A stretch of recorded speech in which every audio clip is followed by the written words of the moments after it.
Qadimgi tabobatda aytilishicha, gilosning mijozi birinchi darajada issiq va ho'l.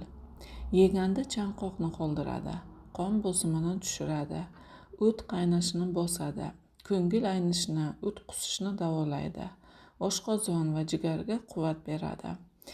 Gilos halqum va o'pka dag'alligida foydali.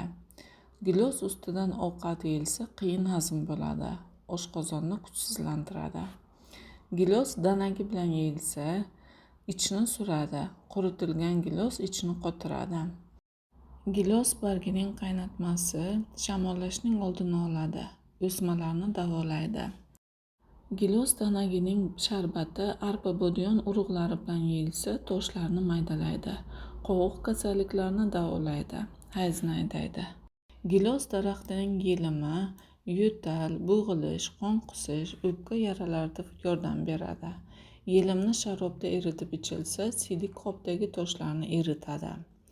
Zamonaviy xalq tabobatida gilos mevasining qaynatmasi balg'am ko'chiruvchi, umumiy quvvatni oshiruvchi, tana haroratini tushiruvchi vosita sifatida qo'llaniladi. Gul va barglarni ezib, yara, chipqon, sepkillarga mahalliy qo'llaniladi. Meva bandlarining qaynatmasini siydik tosh kasalligida qo'llaniladi.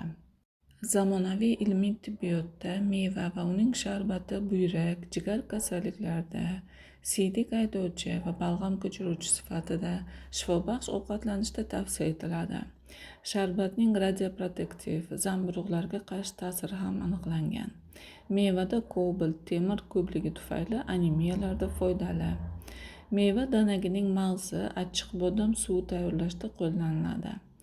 Meva bandlari kuchli siydik haydovchidir, ammo unda kalsiy tuzlari ko'pligi tufayli siydik tosh kasalligida ehtiyotkor bo'lish lozim.